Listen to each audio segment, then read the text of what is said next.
நண்பர்களே, இமிகிரேஷன் பிரச்சனை அல்லது அகதிகள் மீண்டும் பிரஜா உரிமை பெற்றுக்கொள்வதில் உள்ள சிக்கல்கள், ஒர்க் பர்மிட்ல உள்ளவர்கள் பிரஜா உரிமை பெற்றுக்கொள்வதில் உள்ள சிக்கல்கள், பல விடயங்கள் தொடர்பாக நாங்கள் தொடர்ந்து பேசி வருகிறோம். இன்று பிரஜா உரிமை பெற்றுக்கொள்வதில் உள்ள பிரச்சனைகள் என்ன என்பது தொடர்பாக எங்களுடைய இமிகிரேஷன் லோயரோடு நாங்கள் இன்று பேசுவோம். ஜோகராஜா ஜெயகாந்த் எங்களோடு இருக்கின்றார். வணக்கம் ஜோகா. வணக்கம் லண்டன் தமிழ் டிவி நேயர்கள் மற்றும் ஒருங்கிணைப்பாளர் திரு அனஸ் அவர்களுக்கு. சரி, இன்று நாம் பார்க்க இருக்கின்ற முக்கியமான ஒரு விஷயம் என்னன்னா, தற்போதைய பிரித்தானிய குடிவரவு சட்டத்தின்படி பிரித்தானிய பிரஜா உரிமை பெற்றுக்கொள்வதில் யார் யாரெல்லாம் சிக்கல்களை எதிர்நோக்குகின்றார்கள்? இது ஒரு பெரிய கேள்வியாக இருக்கிறது. உண்மையிலேயே இந்த பிரித்தானிய பிரஜா உரிமை தொடர்பான விடயம் தற்பொழுது மிகவும் ஒரு இறுக்கமான நிலையை அடைந்திருக்கிறது என்றுதான் சொல்ல வேண்டும். அது எவ்வாறு அந்த இறுக்கமான நிலையை உருவாக்கப்பட்டிருக்கிறது என்று சொன்னால், பிரித்தானியாவுடைய குடிவரவு சட்டத்திலே ஒரு இறுக்கமான மாற்றத்தினை ஏற்படுத்தி இருக்கிறார்கள். அந்த மாற்றத்திலே சொல்லப்பட்டிருக்கின்ற விடயம் என்னவென்று சொல்லி சொன்னால், அதாவது இந்த பிரஜா உரிமைக்கு விண்ணப்பிப்பவர்கள் அவர்கள் அந்த பிரஜா உரிமை விண்ணப்பத்திற்கான தேவைப்பாடுகளை பூர்த்தி செய்திருக்க வேண்டும் என்று கேட்டுக்கொள்ளப்படுகின்ற அதே நேரம் அவருடைய நன்னடத்தை தொடர்பிலே மிகவும் ஒரு இறுக்கமான ஒரு நடைமுறையை ஏற்படுத்துகிறார்கள். குட் கரெக்டர்னு சொல்லுவார்கள். அதிலே மிகவும் இறுக்கமான நடைமுறையை அல்லது இறுக்கமான வரையறைகளை விதித்திருக்கின்றார்கள். அந்த வகையிலே இந்த நன்னடத்தை என்ற விடயத்திலே பல்வேறு விடயங்களை உள்ளடக்கி இருக்கின்றார்கள். இதுவரை காலமும் அவர்கள் கூடுதலாக இந்த கிரிமினாலிட்டி என்ற விடயத்திலே மிகவும் இறுக்கமாக இருந்தார்கள். அந்த கிரிமினல் ரெக்கார்ட்ஸ் இருப்பவர்கள் அல்லது குற்றச்செயலில் ஈடுபட்டு அதற்கான தண்டனைகள் விதிக்கப்பட்டவர்கள், அந்த விடயங்களே அவர்களுடைய அந்த கிரிமினல் ரெக்கார்ட்ஸ்லேயே அந்த ஆவணங்களிலே பதியப்பட்டிருப்பவர்களுக்குத்தான் அந்த பிரச்சனைகள் இதுவரை காலமும் பெரிதாக பார்க்கப்பட்டது. அல்லது அது தொடர்பான தீர்ப்புகள் அல்லது பிரஜா உரிமை விண்ணப்பங்கள் ரத்து செய்யப்பட்ட சம்பவங்கள் இருக்கின்றது. ஆனால் தற்பொழுது இது மிகவும் இறுக்கமாக்கப்பட்டு அது அனைவருக்கும் ஒரு பாதிப்பை ஏற்படுத்தும் வகையிலே கொண்டு வந்திருக்கின்றார்கள். அந்த பாதிப்புகள் நன்னடத்தை என்ற விடயத்திலே அவர்கள் பொதுவாக இப்பொழுது அவர்கள் பார்க்கின்ற விடயம் எதுவென்று சொன்னால், அவர்கள் எவ்வாறு இந்த நாட்டுக்குள் நுழைந்தார்கள், எப்போது அவர்கள் தங்களுடைய விண்ணப்பங்களை சமர்ப்பித்தார்கள், ஏதாவது கால தாமதங்கள் ஏற்பட்டிருக்கின்றதா போன்ற பல்வேறு விடயங்களை அவர்கள் அதிலே உள்ளடக்கி பார்க்கின்றார்கள். இதனால் இன்று அனைத்து சமூகங்களைச் சேர்ந்த பலர் இதனால் பெரும் பாதிப்புக்கு உள்ளாக்கி இருக்கிறார்கள். இப்ப இந்த கிரிமினல் விஷயங்கள் என்னென்னத்துல இருந்து இவர்கள் தவிர்த்து கொள்ள வேண்டும்? இப்ப ஏற்கனவே நாங்கள் பார்க்கிற கிரிமினல் கொலை, கொள்ளை, மற்றது அப்படியான விஷயங்கள் தானே. ஆனா இப்ப வேற என்னென்ன விஷயங்கள் எல்லாம் அவர்கள் பார்க்கிறார்கள்? உண்மையிலேயே இந்த கிரிமினாலிட்டி என்ற விடயத்திலே அவர்கள் உள்ளடக்கின்ற விடயங்கள் சொல்லி பார்த்தால், இந்த நீங்கள் ஏற்கனவே குறிப்பிட்டது போல நீதிமன்றத்தினாலே தண்டனை விதிக்கப்பட்ட அல்ல தண்டனை பிறப்பிக்கப்பட்ட விடயங்கள், அதாவது அதில் அவ்வாறு தண்டனை பிறப்பிக்கப்பட்டவர்கள் அவர்களுடைய ஆவணங்களிலே அந்த தண்டனைகள் தொடர்பான விடயங்கள் பதியப்பட்டிருக்கும். அவ்வாறானவர்களுடைய அந்த விண்ணப்பங்கள் நிராகரிக்கப்பட்டு வந்திருக்கின்றது. நிராகரிக்கப்பட்ட வாய்ப்புகள் அதிகமாக இருக்கின்றது. அதே நேரம் ஏற்கனவே நான் பலருக்கு தெரிந்திருக்கும், அதாவது ட்ரங்க் அண்ட் டிரைவ்னு சொல்லுவோம், அதாவது மதுபோதையில் வாகனங்களை செலுத்துவது, அதே போல காப்புறுதிகளற்று வாகனங்கள் இன்சூரன்ஸ் இல்லாம வாகனம் செலுத்துவது, அதே போல வாகனம் செலுத்துவான அனுமதி பத்திரமின்றி வாகனங்களை செலுத்துவது போன்ற விடயங்கள் அனைத்தையும் அவர்கள் இப்பொழுது அந்த கிரிமினாலிட்டி என்ற விடயத்துக்குள்ளே கொண்டு வந்து அது அவ்வாறான குற்றங்களை இழைப்பவர்கள், கைது செய்யப்படுபவர்கள், அவருக்கான தண்டனைகள் வழங்கப்படுபவர்களும் அவ்வாறான மிகவும் கடுமையாக பார்க்கப்படுகின்றார்கள்.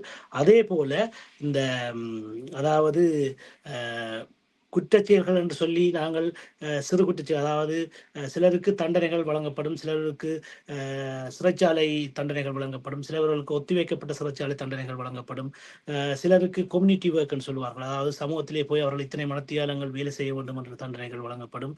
அதைவிட உண்மையிலே பார்க்கிங் பெனால்டிஸ், அதாவது பார்க்கிங்கள் பே பண்ணாமல் விட்டு பார்க்கிங் பெனால்டி வார விடயங்கள் கூட அந்த விண்ணப்பத்திலே குறிப்பிடப்பட வேண்டும் என்று சொல்லப்பட்டிருக்கின்றது.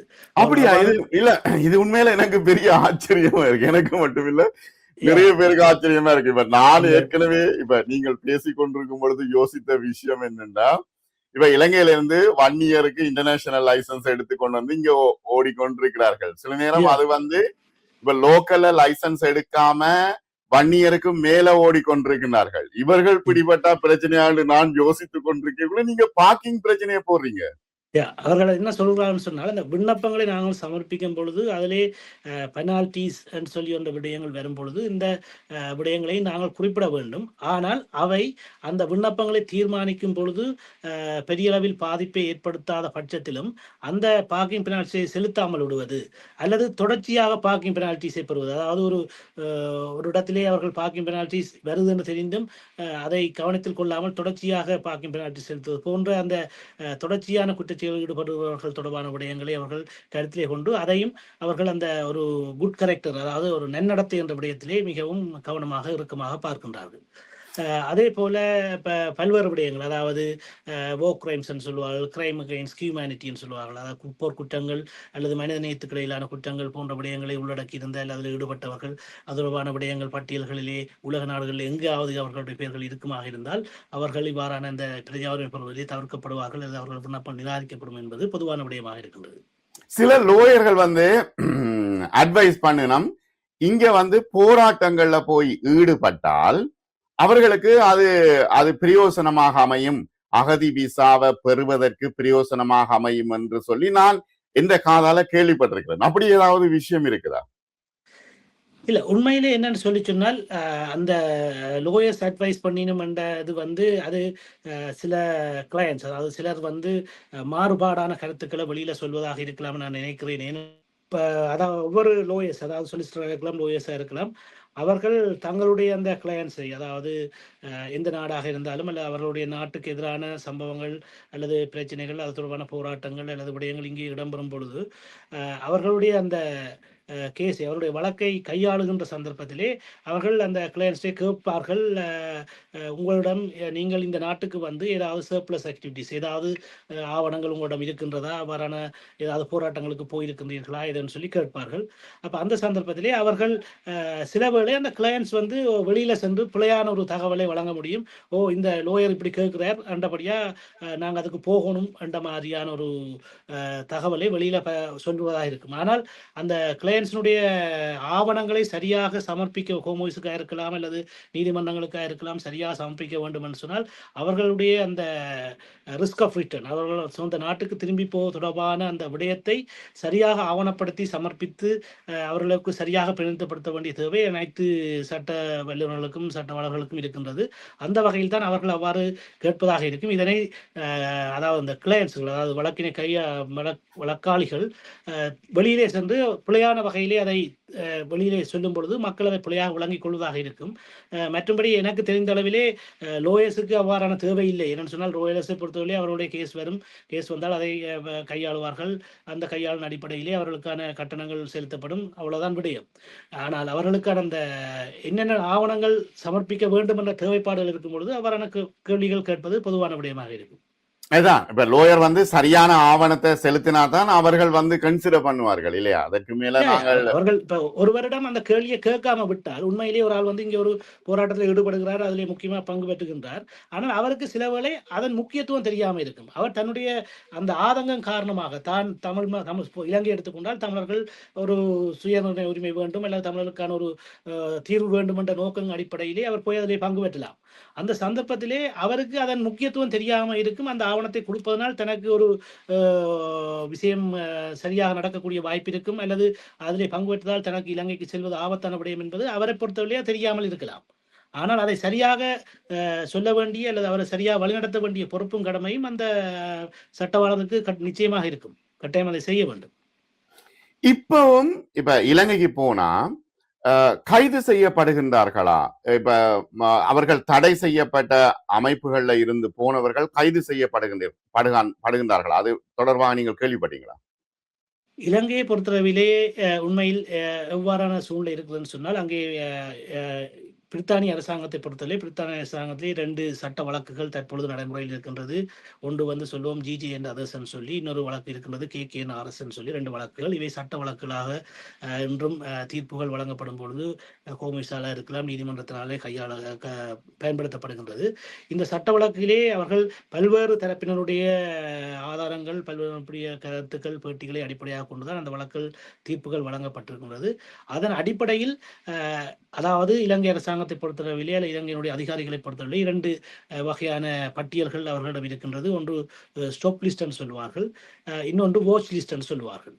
அதாவது இலங்கையில் இருந்து ஒருவர் ஒரு பிரச்சனையான ஒருவர் தப்பிச் செல்வது அல்லது அவர் நாட்டை விட்டு வெளியேறுவது, வெளியேறாதவரை தடுப்பது அல்லது வெளியேறுவது சந்தர்ப்பத்தை அவருக்கு வழங்காமல் இருப்பது தொடர்பான நபர்களுடைய பெயர் பட்டியலை வாட்ச் லிஸ்ட் என்ற ஒரு வகைப்படுத்தலே உள்ளடக்கப்பட்டிருக்கின்ற. அதேவேளை ஸ்டாப் லிஸ்ட் சொல்லுவார்கள். அதாவது வெளிநாடுகளிலே இலங்கை அரசாங்கத்துக்கு எதிராக, இலங்கை அரசாங்கத்தினுடைய இறையாண்மைக்கு எதிராக, அதனோட ஒருமைப்பாட்டுக்கு எதிராக செயற்படுகின்றவர்கள் அவர்களுடைய பெயர் பட்டியல்களை உள்ளடக்கிய அந்த பட்டியலை ஸ்டாப் லிஸ்ட் சொல்வார்கள்.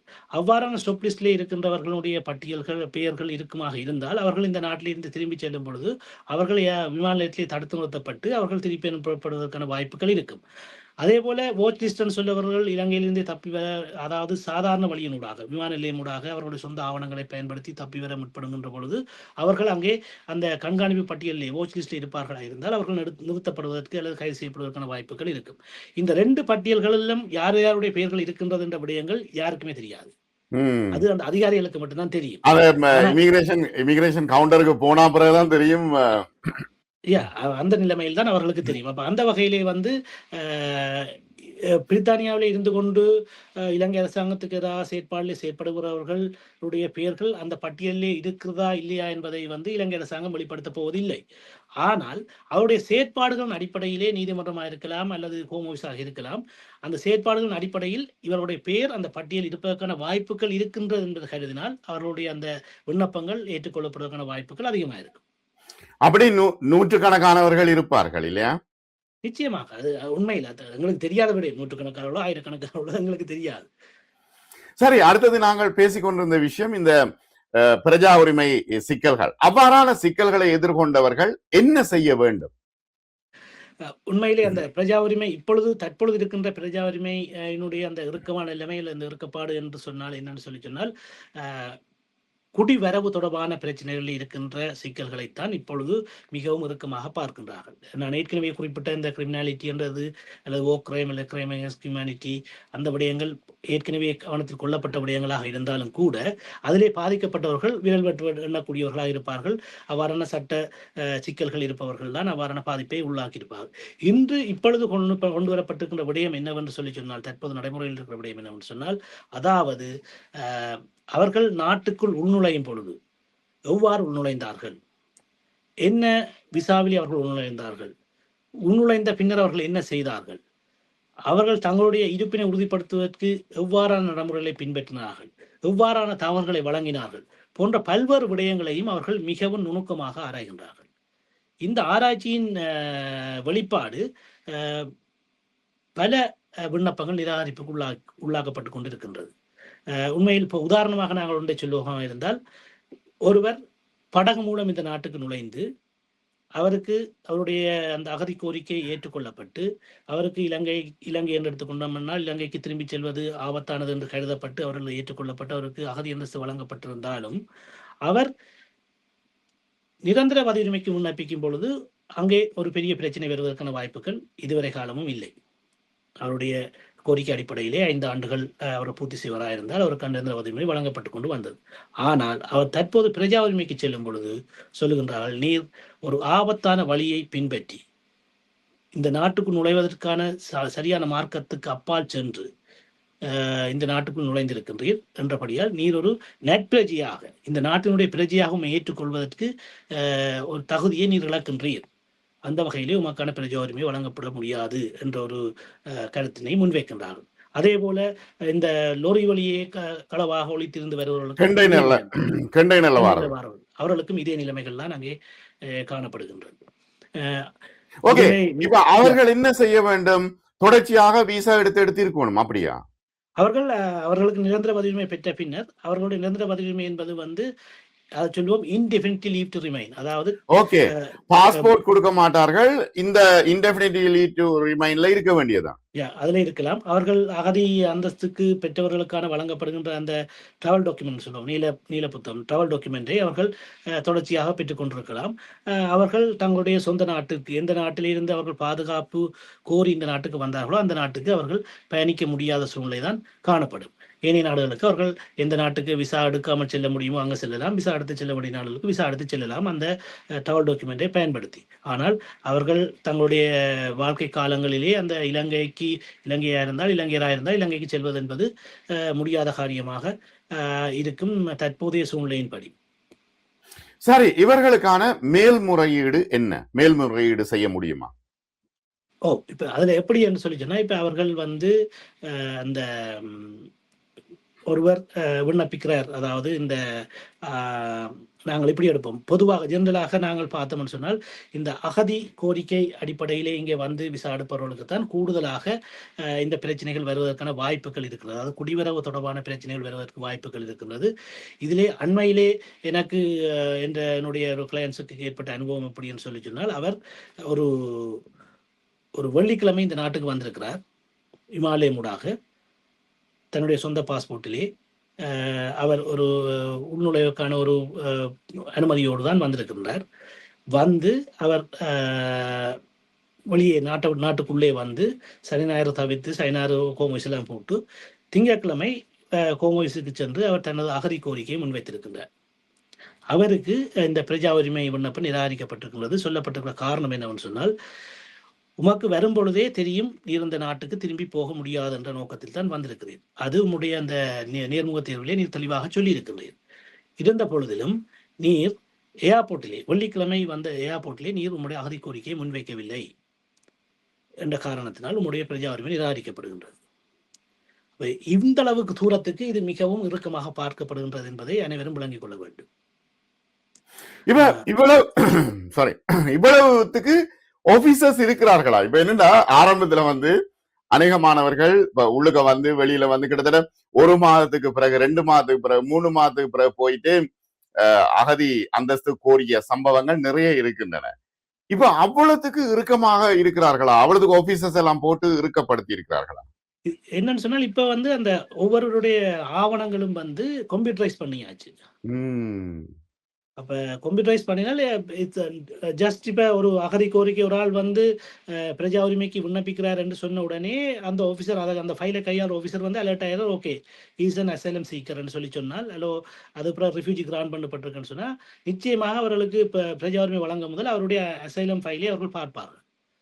அப்ப பார்க்கும் பொழுது அவர் எப்படி வந்திருக்கிறார், என்ன செய்திருக்கிறார் போன்ற விடயங்கள் அனைத்துமே அங்கே நிச்சயமாக கவனத்தில் கொள்ளப்படும். அப்ப அந்த வகையில இப்ப நீங்க அதாவது பிரஜா உரிமை விண்ணப்பங்கள் காலதாமதம் ஆவதற்கு ஏன் காலதாமதம் ஆகின்றது என்று கேட்டு நாங்கள் ஹோம்மினிஸ்ட்ரி ஒரு இமெயில் போட்டோம்னு சொன்னால், எங்களுக்கு வருகின்ற மறுமொழி என்னன்னு சொன்னால், எங்களுக்கு மேலதிகமான காலம் தேவைப்படுகின்றது இவருடைய அந்த ஃபைலை நாங்கள் பரிசீலிப்பதற்கு என்றபடியால் நாங்கள் எப்பொழுது உங்களுக்கு முடிவு தருவோம் என்று சொல்ல முடியாது என்ற மறுமொழி வரும். ஒரு காலம் இல்லை. அதுக்கு காரணம் என்னன்னு சொன்னால், அது பல்வேறு திணைக்களங்களிலும் பல்வேறு இடங்களிலும் அதுடமான சோதனைகள் நடத்த வேண்டிய தேவைகள் இருப்பதனால், ஒருவரை நிரந்தர பதிவுரிமை கொடுத்து இங்கே வச்சிருப்பதால் இந்த நாட்டுக்கு பெரிய ஒரு பாதிப்பில்லை என்று சொன்னால் அவர் நிரந்தர பதிவுரிமை இருக்கலாம். அவருடைய நாடு வேறு ஒன்று. ஆனால் அவருக்கு பிரஜா உரிமை கொடுத்து அவரை பிரித்தானிய பிரஜை ஆக்கும் பொழுது அவர் இந்த நாட்டினுடைய பிரஜை ஆகின்றார். அவர் அவ்வாறு ஆவதற்கு தேவையான தேவைப்பாடுகளை பூர்த்தி செய்யவில்லை என்று சொன்னால் அவரை ஆக்குவது அந்த நாட்டினுடைய அந்த நட்பெயருக்கு களங்கம் ஏற்படுத்தும் என்ற வகையிலே அவர்கள் யோசிக்கின்றார்கள். இப்ப ரெண்டுக்கும் உள்ள வித்தியாசம் என்ன லோயர்? என்னன்னா, இப்ப ஒருத்தர் பிஆர்லயே இருக்கிறார், இப்ப அது அவருக்கு கார்டு கொடுத்திருக்குது, இன்டெஃபினிட் லீவ் டு ரிமைன்லயே இருக்கிறார், அல்லது ஒருத்தர் பாஸ்போர்ட் எடுக்கிறார். இந்த 2 பேருக்கும் உள்ள வித்தியாசம் என்ன? 2 பேருக்கும் உள்ள வித்தியாசம் என்னன்னு சொன்னால், அவர்கள் அரசாங்கமாக தான் சொல்லுது. அதாவது உங்களுக்கு தேவையான அனைத்து வசதிகளையும் பிரஜா உரிமை பெற்றிருக்கின்ற, அதாவது இந்த நாட்டிலே பிரஜா உரிமை பெற்றிருக்கின்ற ஒருவர் பெற்றுக்கொள்கின்ற அனைத்து வசதிகளையும் நிரந்தர உரிமை பெற்றுக்கொள்வரும் பெற்றுக்கொள்ள முடியும். குறிப்பாக அவருக்குரிய வைத்திய வசதிகளாக இருக்கலாம், அல்லது பெனிஃபிட்ஸ், அதாவது இப்போ அரச உதவிகளாக இருக்கலாம், அனைத்து உதவிகளையும் அவர் பெற்றுக்கொள்ள முடியும். அதில் எந்த விதமான வேறுபாடுகளும் இருக்காது. ஒரே ஒரு விடயம் என்னவென்று சொன்னால், அவருக்கு இந்த நாட்டினுடைய கடவுச்சீட்டு வழங்கப்பட மாட்டாது. அப்ப அந்த கடவுச்சீட்டு வழங்கப்பட மாட்டார்ன்னு சொன்னால் அவர் இலங்கை உதாரணத்துக்கு இலங்கையினுடைய கடவுச்சீட்டிலே வந்து அவர் ஒரு ஒரு ஸ்பௌஸாக வந்து ஒரு ஒரு அதாவது ஒரு ஆளுடைய ஒரு டிபெண்டனாக வந்து கணவனாகவோ மனைவியாகவோ வந்து அவர் பெர்மனன்ட் ரெசிடென்ட்ல இருப்பாரா இருந்தால் அவருக்கு ஒரு பிரச்சனையும் இல்லை. அவர் இலங்கை பாஸ்போர்ட் வச்சிருக்கிறார், இலங்கைக்கு போகலாம் வரலாம், வேறு நாடுகளுக்கு விசா தேவையான நாடுகளுக்கு விண்ணப்பித்து போய் வரலாம். ஆனால் அவர் நினைத்த உடனே போக முடியாது. இப்போ பிரித்தானிய பாஸ்போர்ட்னு சொன்னால் நாங்கள் டாக்கண்டு இந்த இடிஏ விசாவை அப்ளை பண்ணி போட்டு கனடாக்கோ அமெரிக்காவோ எந்த நாட்டுக்கோ நாங்கள் விண்ணப்பிக்கலாம், அது அனுமதி கிடைத்தவுடன் உடனே டாக்கண்டு போகலாம். ஆனால் இந்த இலங்கை பாஸ்போர்ட்டை பொறுத்தவரை அவ்வாறான வாய்ப்புகள் குறைவு. அப்போ அந்த நெருக்கடி ஒன்று இருக்கும் இலங்கை பாஸ்போர்ட் வைத்திருக்கிறவர்களுக்கு. ஆனால் ட்ராவல் டாக்குமெண்ட் வைத்திருக்கிறவர்களுக்கு இன்னும் கடினமான நெருக்கடி இருக்கும் என்னன்னு சொன்னால் அவர்கள் தம்முடைய சொந்த நாட்டுக்கு போக முடியாது. அதே நேரம் பல நாடுகள் அவர்களுக்கான அந்த விசா வழங்குவதிலே மிக முறுக்கமான கடப்பாடுகளை பின்பற்றும். அதுதான் அதில் உள்ள வேறுபாடு, பிரதான வேறுபாடுன்னு சொல்லலாம்.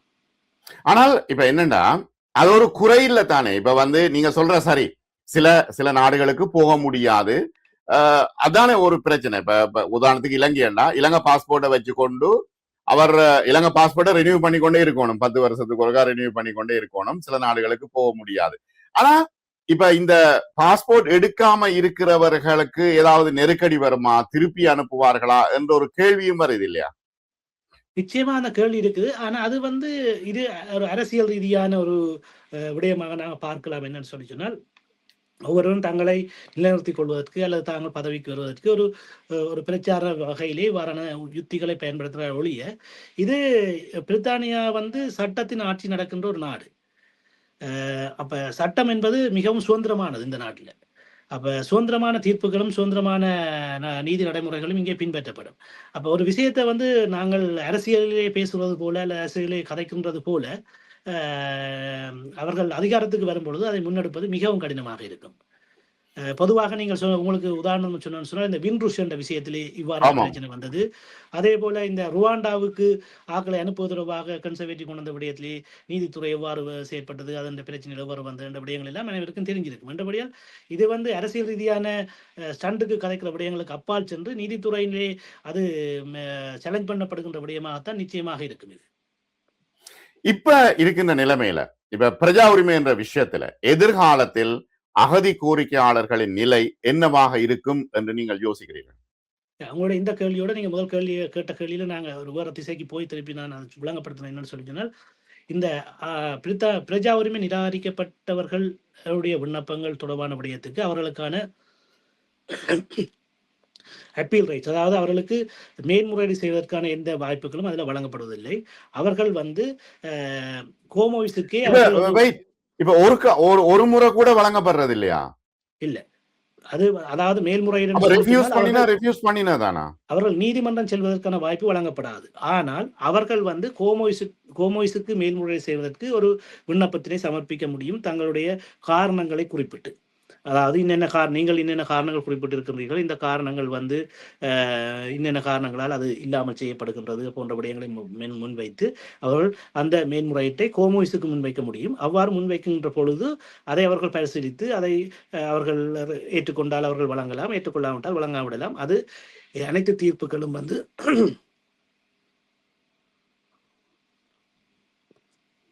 அனைத்து தீர்ப்புகளும் கோமோவிஸால் எடுக்கப்படுற முடிவாகத்தான் இருக்கும்.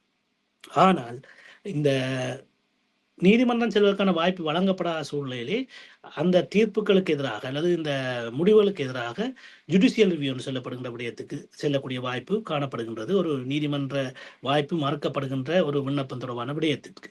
அந்த வகையிலே தற்பொழுது ஒரு சில சொலிசிட்டர்ஸ் நிறுவனங்கள் வந்து சிலருடைய விண்ணப்பங்களை நீதிமன்றத்தின் முன் கொண்டு சென்றிருக்கிறார்கள் இந்த ஜுடிஷியல் ரிவ்யூவிலே. அது தொடர்பான கோர்ட் நடைமுறைகள், அதாவது இந்த நீதிமன்ற நடைமுறைகள், நீதிமன்ற வழக்குகள் வந்து எடுத்துக்கொள்ளப்பட இருக்கின்றது. எதிர்வரும் ஜூன் மாதம் 9ஆம் தேதி தொடக்கம் 11ஆம் தேதி வரை என்று நினைக்கின்றேன். இந்த காலப்பகுதியிலே அது நடைமுறை வழக்குகள் எடுத்துக்கொள்ளப்பட இருக்கின்றது. அவ்வாறு வழக்குகள் எடுத்துக்கொள்ளப்பட்டு விசாரணைக்கு உட்படுத்தப்பட்டு மேன்முறையீட்டு நீதிமன்றத்திலே விசாரணைக்கு உட்படுத்தப்பட்டு அதற்கு ஒரு சாதகமான தீர்வு கிடைக்கப்பெறுமாக இருந்தால், பொதுவாக நான் சும்மா ஒரு உதாரணத்துக்கு சொல்லுவோமா இருந்தால், ஒருவர் அசைலம் கேட்டு, அதாவது தன்னுடைய சொந்த நாட்டிலே தனக்கு உயிர் ஆபத்து இருக்கின்றது என்று கருதி அவர் அந்த நாட்டை விட்டு தப்பி வெளியிலே வருகின்றார் என்று சொன்னால் அவர் வரும் பொழுது ஒரு முகவர் உதவியோடையோ அல்லது அவர் தனியாக வருகிறார் என்றால் அவர் சாதாரண மார்க்கங்களை பயன்படுத்தி அவர் நாட்டை விட்டு வெளியேறுவது கடினமாக இருக்கும். அதேவேளை அவர் இந்த நாட்டுக்கு நுழையும் பொழுதும் அவர் சாதாரண மார்க்கங்களை பயன்படுத்தி இந்த நாட்டினை விசா எடுத்துக்கொண்டு இங்கே வருவது கடினமான விடயமாக இருக்கும். அப்போ அவ்வாறான விடயங்கள் காரணமாக இந்த பிரஜா உரிமை நிராகரிக்கப்படுகின்ற பொழுது அது நீதிமன்றத்திலே ஒரு தர்க்க ரீதியான கருத்துக்களை முன்வைத்து அதோடமான பிரதிவாதங்கள் இடம்பெறுவதற்கான வாய்ப்புகள் இருக்கும். அதன் அடிப்படையில் இந்த கொண்டு செல்லப்படுகின்ற இந்த வழக்குகள், கொண்டு செல்லப்பட்டிருக்கின்ற இந்த ஜுடிஷியல் ரிவ்யூ வழக்குகள் வெற்றி பெறும் பட்சத்திலே நிச்சயமாக இந்த இதிலே சில மாற்றங்கள் ஏற்படக்கூடிய வாய்ப்புகள் இருக்கிறதுன்னு சொல்லலாம்.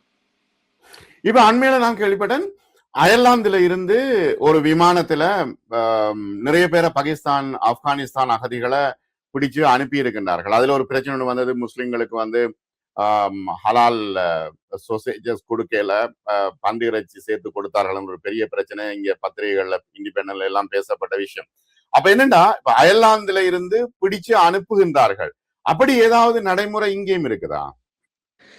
பிடித்து அனுப்புகிறார்கள்னு சொல்லி சொன்னால், இப்போ இந்த போட்டில் வந்தாக்கள் கனவேற பிரான்ஸ் நாட்டிலிருந்து வந்தாக்களை தடுத்து வச்சிருக்கிறார்கள். இப்போ இங்கே அவர்கள் அந்த பிரான்ஸுக்கும் யூகேக்கும் இருக்கிற உடன்படிக்கை அடிப்படையில் 1-to-1 என்ற உடன்படிக்கையில் கொடுத்து கைமாறுவதற்கான தேவைப்பாடு அடிப்படையில் அவர்கள் அந்த அவருடைய விவரங்களை பரிமாறிக்கொண்டிருக்கின்றார்கள். பிரான்ஸ் அரசாங்கம் அவர்களை ஏற்றுக்கொள்ளும் பட்சத்தில் அவர்கள் பிரான்ஸுக்கு திருப்பி அனுப்பப்படுவதற்கான வாய்ப்புகள் இருக்கின்றது. ஆனால் இதுவரை அந்த நிராகரிக்கப்பட்டு, அதாவது அகதி கோரிக்கை நிராகரிக்கப்பட்டு வேறு மேலதிக விண்ணப்பங்கள் எதுவுமே சமர்ப்பிக்கப்படாதவர்கள் நாடு கடத்தப்பட்ட, அதாவது விமானங்கள் மூலம் ஒரு சார்ட்டர் ஃபிளைட்னு சொல்லுவோம், அதாவது பலரை ஒன்று சேர்த்து அனுப்புகின்ற அந்த விமானங்கள் மூலம் அனுப்பப்பட்ட வரலாறுகள் அண்மை காலத்தில் இலங்கைக்கு அனுப்பப்பட்டதோ அல்லது வேறு நாடுகள் அனுப்பப்பட்டது இல்லை, பிரித்தானியா பொறுத்தவரையிலே இல்லை என்று சொல்லலாம்.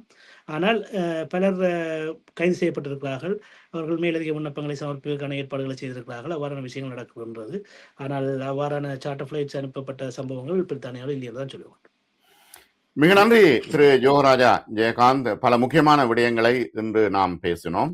அடுத்த வாரம் இன்னும் பல முக்கியமான பல விடயங்களும் மற்றும் நேயர்களுடைய கேள்விகளும் எங்களிடம் இருக்கின்றன, பேசுவோம். மிக நன்றி. இப்பொழுது உங்களுக்கு மிக்க நன்றி. லண்டன் தமிழ் டிவி நேயர்களுக்கும் திரு அனஸ் அவர்களுக்கும் நன்றி. இமிகிரேஷன் லோயர் யோகராஜா ஜெயகாந்த் எங்களோடு பேசினார். நேயர்களுடைய கேள்விகளுக்கும் அவர் பதில் அளித்தார். உங்களுடைய கேள்விகள் இருந்தால் நீங்கள் கமெண்ட்ஸ்ல கேள்விகளை நீங்க போடுங்க, எழுதுங்கோ. நான் வந்து லோயர்கிட்ட கேட்டு அதற்கான பதில்களை நான் உங்களுக்கு தருகின்றேன். மிக நன்றி நண்பர்களே. முக்கியமான அகதிகள் தொடர்பான பிரச்சனைகள் தொடர்ச்சியாக நாம் பேசிக்கொண்டு வருகின்றோம். இது உங்களுக்கு பிரயோசனமாக இருக்கும். கமெண்ட்ஸ்ல உங்களுடைய கருத்துக்களை எழுதுங்கள். சப்ஸ்கிரைப் செய்யுங்க, லைக் பட்டன் அழுத்துங்க, ஹை பட்டன் அழுத்துங்க. உடனுக்குடன் உங்களுக்கு செய்திகள் வந்து சேரும். மிக நன்றி.